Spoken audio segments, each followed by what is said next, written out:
Hi there, my name is Paul Bennell, director of The Ghastly Love of Johnny X, and you are? John Duffy, line producer of The Ghastly Love of Johnny X, and you are watching The Actors Reporter with Kurt Kelly. Right here.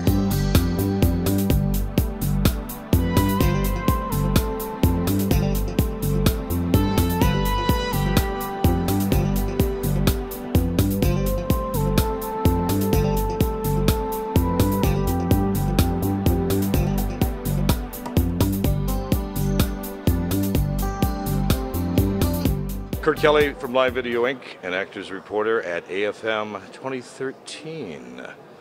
This is the 34th. So they started this the year you were born, John Duffy. How are you? Very good. Yeah. Pleasure. How many AFMs I'd love have to you be done 34 now? years old again. In your mind, you are. Exactly. How many AFMs have you been to over the years? Probably more than I can remember or forget to remember. And some you probably should forget to remember. Exactly. So many. So, John, you've produced and line produced with some major celebrities. Well, some, yeah. I line produced a couple of films with Stephen J. Cannell, who is now passed, and it was an excellent producer, writer, and a great opportunity working with him before he passed on. Right. Dennis Quaid? Dennis Quaid. We did Beneath the Darkness in Texas. He did an excellent job in our movie. It was a thriller. He plays a killer mortician, and excellent. We had a great time with him. How many films have you done now over the years? Could you even remember? Well, they keep asking me. Yeah. The ones that they made public, that they said, yes, your name is here. Probably about somewhere above 20, 25 features that I've either line produced or produced or co-produced or whatever. What is some of your favorite moments from those? Wow. Well, some like the easy questions like that. Yeah. The favorite moments are experiences that are really come together. The Dennis Quaid movie was one example.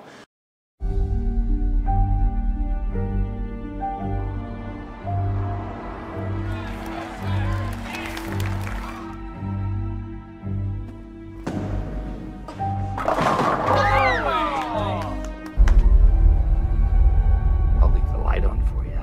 Oh, Jesus! Brian, look. Nobody's gonna believe this.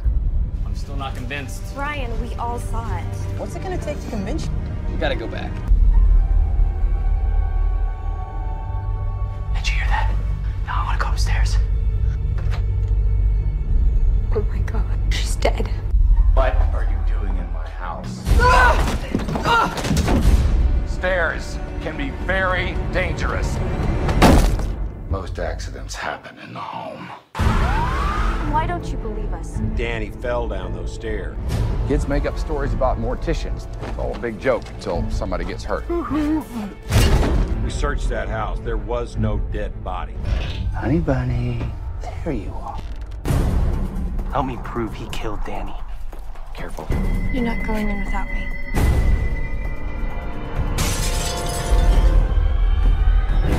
Everyone nice and cozy. He's not gonna let us go, is he? Rosemary understands it's only temporary. Why did you put him in there? Another man fucks your wife. There's got to be some payback. You have to punish him.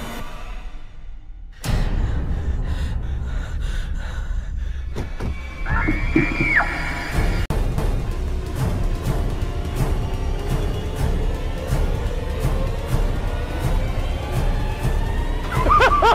a psycho. Joke's on you! Ha ha! We just had a great time filming. It was a great team. And when we were in the middle of shooting, it was in a town, Smithville, Texas, a small little town out of Boston.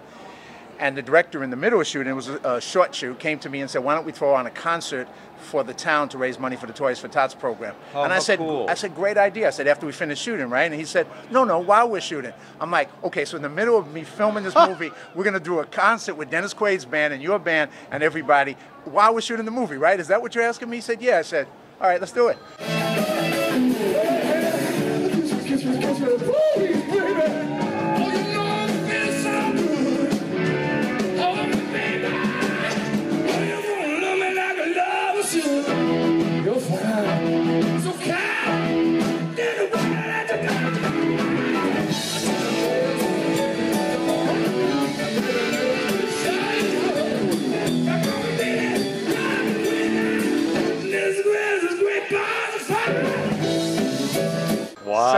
threw on this great concert for the town, raised $10,000 for the Toys for Tots program, and just gave back to them, and we had a great time. How very nice. So that's one of the better, you know, I mean, I've had a lot of good moments, but that was special. And certainly memorable. Yes, and the town was very special. So we had and Dennis Quaid's band just kicked butt. They were awesome that night.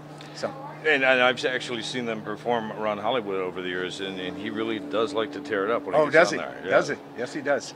So when you have been doing these films, you've seen the line producer and the producer side. For those who are still learning the business or who don't know but would like to know more about it, why is the line producer so important? Well, it's a crucial management position in the sense that you have to be the solution to every problem. All the chaos that goes on, you have to solve that as it occurs. You have to be the voice of calm in the middle of chaos. And you have to, you know, in the situation you get hired to handle creating a schedule, a budget, managing the production, hiring the crew, supervising the shoot, and being responsible from everything from the big picture to the little picture, all the details. So it's a total, I say, you know, 100% responsibility for everything that goes good, bad, and ugly is on you.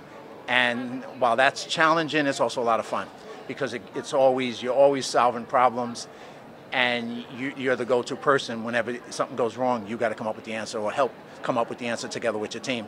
So it's a big responsibility. Producer now is something different where, depending on the role you play, it might be a creative producer where you're involved in making sure the story's right, picking the right director, picking the right talent, and then shepherding it all the way through distribution and sales, marketing, etc. So it's a more long-term commitment, and it's more of a bigger picture stuff than the actual hands-on management of a line producer. So obviously both are necessary, and you kind of, sometimes I've wore both hats at the same time, which makes it even more complicated, but fun. Well, and it's interesting because now it seems like more than ever, you're seeing these films that come out, and I can think of several, where the film may have like 18 to 20 different various producers, associate producer, co-producer, co-executive producer, the executive producer, the producer, the line producer. Why so many people to do one darn film? Well, most of the time it's just friends of friends. Credits are the easiest thing you can give away if you don't have anything else like money to give away. So it's like, you want a credit, take a credit. Yeah. You know, as long as we don't have to pay you, I'm good with it. Right. So in many cases, it's that. It's a friend of the actor. It's somebody who's made a little contribution here and there. And in some cases, it's people who've made no contribution whatsoever, but, you know, they get their name on the film. Right. So I've been on a couple of those, and it's interesting. And you never get to see who these people are. I see their names on the screen, and I go, that's interesting. I don't know who they are, any of them. And some of them you meet and you go, really? And you're still thinking you're the boss. Okay, great. Exactly. Exactly. What have been some of the more challenging moments that stick out? Maybe you can name names if you want to, or to protect the guilty, you don't have to. But some of the more arduous things that you went, wow, really? I have to deal with that? Well, you know, I'm trying to think. I mean, a lot of it's just dealing with things that go wrong. Right. The surprises that were unexpected. Yeah, and they can be, you know, just a small example just comes to mind because I'm trying to, you know, we're in the beginning of a day getting ready to shoot. Camera's getting set up for our picture car. Only problem, the picture car is not there. Minor detail. Go over, try and talk to transport. All the transport people start walking in other directions. And I'm going, okay, we got a problem here. They know what's going on, but they don't want to tell me. So I have to find my transport coordinator who's trying to avoid me. And he's like, don't worry, I got it handled. I'm like, well, I want to know what you got handled first before. And what happened was one of his drivers the night before drove the picture car to a 7-Eleven without a license, and he got arrested, and the car got confiscated. So my picture car was gone. So, you know, so you adapt, you come up with a solution. Okay, we'll shoot this. 3 hours. We're strapping you to a fender. 3 hours later, he came up with the exact duplicate car. He had it on set. We shot it, and life went on, and everything was fine. That's So amazing. those are the moments, and they're like that all the time. Things go wrong. A great one. When I first came out here, I was doing a movie up at Valle Ranch, and it was during El Nino. And I came from New York, and everybody says, you know, El Nino, it's going to rain a lot. Serious stuff. Yeah, and I'm from New York. How much does it rain in California? Get out of here. It never rains. I'm not scared of any rain. Of course, when the water was up to my past my knees, I started getting a little worried that we had a problem. And so we had to evacuate the ranch, and the other film crew didn't get out in time, and the National Guard had to come in and rescue them. Oh, so I guess I underestimated that problem that day. So, you know, those are some of the examples. Sometimes insurance companies would like not to hear about things like that. You did what? You know, I think there's a 7-year, something like cool that, down right? period or something? Yeah. The 7-year itch? I don't know. So, for new people getting started who aspire to do some of the phenomenal things you've done, what tips would you offer them to get on the right track? Well, I'm going to be doing, just an example, I'm doing a production 2-day seminar down at a college in San Diego with John Paul, the great Catholic University, and they have an MBA in film, so I'm going to be teaching a 2-day production seminar down there next week. Nice. And basically some of the tips, besides the practical stuff of how do you create a schedule, how do you create a budget, how do you manage a crew, how do you supervise, the biggest thing I give people are probably mindset tips. That the best thing you can be is a person that really believes that no matter what the problem is, you got the solution. Because you can learn details. You know, details, they're in books, they're in school, you can learn the details. But really the one thing that you need to succeed is an attitude. And the attitude is really one of that, you're going to solve the problem, you're going to be the answer to any problem, and you're going to keep a good attitude because you're the leader, not a follower. And as a leader of a team, you want to motivate your team to do the best work, make the best movie, and have a good time while they're doing it if you can. So all those things, by having a great attitude, you help uplift the whole team, and everybody comes to you to be a part of the solution. So that's what I try and give people is have that attitude, have the correct attitude, and you'll go far in the business. Work hard, put in the effort, keep learning, always be learning, and always be doing the best job you can do. So almost like a cheerleader, a coach, and the doctor, and the confessor. A psychiatrist, a psychologist. I diaper changer. I also say sometimes, I used to be a counselor in my previous life. I work with homeless kids. I work with the mentally ill. And I'm saying it's similar. You fit great in entertainment. The only difference is I don't have any way of giving them any medications or anything like that that they might need in some cases. But outside of that, I think every other skill kind of comes into place. Well, there's rumors that people in entertainment find a way to self-medicate. I don't know what that means. I don't either. I'm not going to go there. Yeah. We've never seen that. No. So when people are getting started, there's also the thing about actually walk the walk. Because there's a lot of people in this business who talk big. Right. But being able to be a person of integrity and deliver, how important is that? Well, I think it's crucial. I mean, you see a lot of people who bluff a lot, who hype a lot. I believe it's better to be honest and tell the real deal. If you got a problem, I'll tell you what the problem is, and then we'll find a solution. I won't make believe there's not a problem. Right. And being honest and authentic and having that kind of ethics is going to get you far, because you're going to, people are going to be attracted to you, but also that gives you an attitude of constantly learning. You're not trying to just make believe you know what you don't know. If you don't know, ask somebody. Right. I mean, I've been doing it for, a few years. Probably more than I'd like to say. 5 or 10 minutes now. And I'm always still asking people because I don't know everything. I mean, how can you possibly? Yeah, and technology Even keeps with changing. Google. Yeah, and everything keeps changing, and there's new situations. So you always ask people who may know more than you and rely on your team to help you. So with the changes in technology, where do you see from where we've been to where we're headed with the proliferation of new media, internet, new ways to shoot even on red and other technologies that we haven't even discovered in the last 5 minutes? Well, once again, it gives great opportunities to people to get out there and make movies and make projects and make webisodes. And so the opportunities expand. At the same time, what's the same is what it really comes down to, like it used to be, and it still is you need a good story. It starts with the story. So if the story is no good, you can't fix a bad story in post. Right. So you got to have a good story, and then you have to cast well, because actors are crucial. So if you have bad casting and you have actors who don't act very well, no matter what you shoot it on, whatever technology you use, you still end up with a bad product and a story and a bad movie. So it's really, the technology gives you a lot more flexibility and a lot more opportunities, but you still got to get the key things right, which is story and actors and directing the right project. Well, and that's a theme that I heard even on a road trip I took recently through the Midwest and the East Coast, meeting with different funds and distributors. Story is so critical, because you can't polish it if it isn't good to begin with, no matter what you do in post. You've got to have it right when you shoot it. Exactly. So what are you working on now? Well, hopefully a bunch of projects. It seems like next year might be a rather interesting, busy year. Got one feature film that we're looking to shoot down in Georgia called The Sunday Horse, which is based on a true story, equestrian movie, Olympic jumping story. Cool. So we're hopefully going to do that in March in Georgia. And so that's one thing. Got a couple of other little projects. I'm still finishing up a project that I directed, first time directing for a friend, a combination of a narrative story and then also a educational documentary piece on the flag for a Vietnam veteran. Oh, really? So Cool. I'm trying to finish that up. And then a lot of other projects that are coming my way. So hopefully it'll be a busy year, and me and you also work together. Exactly. I think that's a very likely possibility. So on the types of things you're looking for next year, what if somebody was going to approach you, what are your sweet spots? Well, I love... aside from chocolate. I love... particularly, I love stories that are based on true stories. Okay. I also like movies that are somewhat inspirational. There's one project that I'm trying to raise financing for that it's called, they call me Termite. And what that is, it's based on a true story of a boxer who fought for the championship, didn't succeed on the Muhammad Ali card. Life went on. He ended up getting a call from some friends to go to Iraq to exterminate the military bases because he was an exterminator as well as a boxer.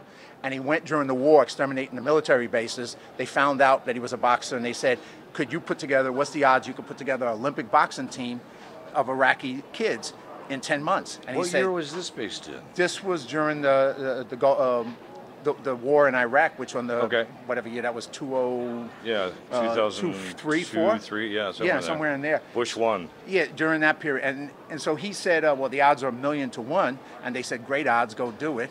So he started training these Iraqi kids in boxing, and he actually took them to the Olympics, and the kid won his first fight, beating a North Korean in the Olympic. And it's a great story of his relationship with these Iraqi kids during the war. Al-Qaeda had a hit out on his life. They were trying to kill him because they didn't like that he was working with the Iraqi kids. And it's just a great uplifting story. So that's one that just gives you an example of the kind of stuff that excites me, is just movies that entertain, but at the same time have a little bit more, just a little bit on top. As you look back and forward, is there a project that you haven't done aside from the real life story that you, if somebody brought this to you, you would be like, this is the project I've been looking for years?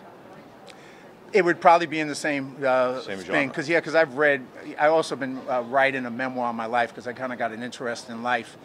And I've read probably over 100 memoirs in the last year and a half. Really? I'm a big reader. I mean, my passion in life is to read. Voracious. Any moment you see me, I'm reading. I got my Kindle. I got like 300 books on my Kindle. I just love to read. That's just like my big passion.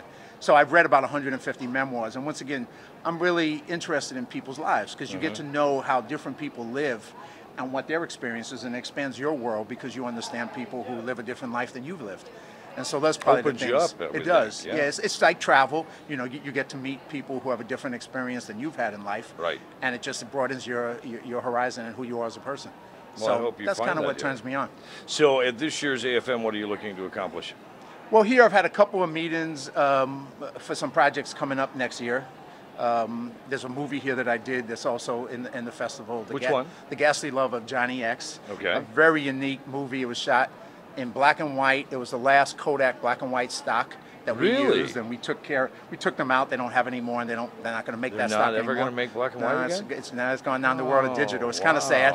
And the director was a real film fan and wanted to make it in black and white, and he lived to his vision. And it's almost like a movie that you would have seen in a drive-in in the 1950s. It's like a sci-fi musical comedy. I mean, it's truly a cult movie. It's very unique. Jonathan Xavier, inasmuch as you insist on being an outsider and laughing at the rules and traditions of our advanced civilization, I am exiling you to a place which has no adherence to either.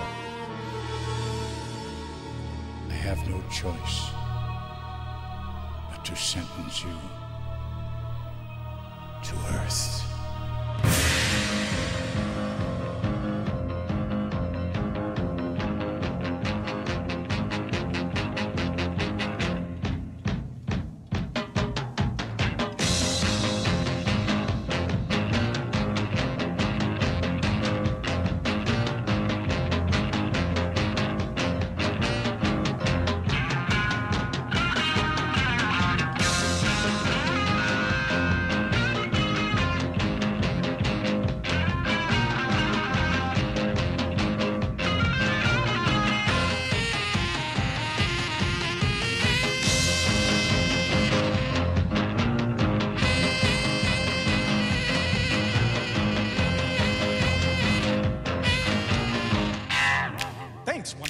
for staying tuned through that interlude. I've been in that godforsaken desert for 40 days and 40 nights, all to get away from Johnny and his pack of jackals. Where is she? What's up with Johnny? What's he waiting for? We've seen planet Earth for what it's worth, but there's other planets to explore. Flying saucer. Mickey O'Flynn, the man with the grin, is missing. Oh my God. I might just faint. I want to tell the whole world that I'm alive. How do you think you came back?